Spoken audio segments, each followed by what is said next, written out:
পরিস্থিতি জানাতে Savar medical college থেকে আমাদের সাথে যুক্ত হয়েছেন সহকর্মী হুমায়ুন কবির। হুমায়ুন, ঠিক কি কারণে ভোট গণনার সময় অসুস্থ হয়ে পড়েছিলেন শিক্ষিকা, এবং হাসপাতালের কর্তৃপক্ষ কিছু বলেছে কিনা, চিকিৎসকদের সাথে কোনো কথা হয়েছে কিনা, ঠিক কি কারণে তার মৃত্যু হয়েছে?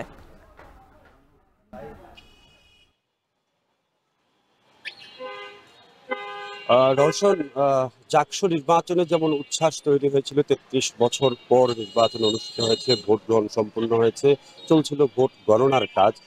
সেই উচ্ছ্বাস কিন্তু এখন অনেকটা শোকে পরিণত হয়েছে।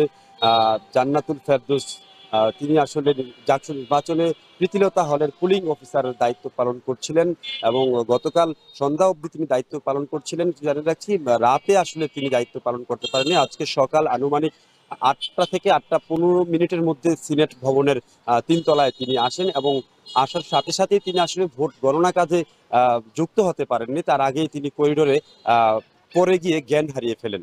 পরবর্তীতে তাকে এনাম মেডিকেল কলেজ হাসপাতালে নিয়ে আসা হয় ওই জাহাঙ্গীরনগর বিশ্ববিদ্যালয়ের অ্যাম্বুলেন্স যোগে। আনার পর ডাক্তার তাকে মৃত ঘোষণা করেন এবং ডাক্তার জানিয়েছেন, আমাদের সাথে কথা হয়েছে, ডাক্তার এবং এনাম মেডিকেল কলেজের যিনি ডিউটি ম্যানেজার রয়েছেন তিনি বলছিলেন যে ডাক্তারের সূত্র দিয়ে বরাত দিয়ে তিনি বলছিলেন যে তিনি জ্ঞান হারানোর ৩০ সেকেন্ডের মধ্যেই সেখানে মৃত্যুবরণ করেন। কিন্তু তারপরও এখানে তাকে নিয়ে আসা হয়েছিল। তা মোটামুটি এইখানে তাকে ডাক্তার দেখে তাকে এখানে মৃত ঘোষণা করছেন।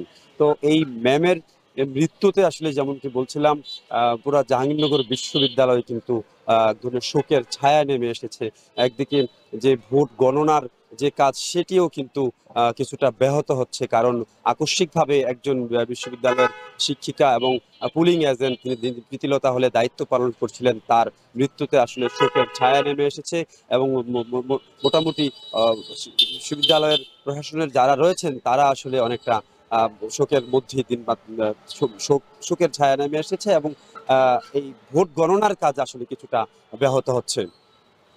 তো জান্নাতুল ফেরদৌসের মৃত্যুর খবরের সর্বশেষ নিয়ে আমার কাছে এই ছিল বিস্তারিত। জাকসু নির্বাচনে দায়িত্ব পালন করার সময় এক শিক্ষিকার মৃত্যু হয়েছে, এ বিষয়ে বিস্তারিত জানাচ্ছিলেন আমাদের সহকর্মী হুমায়ুন কবির।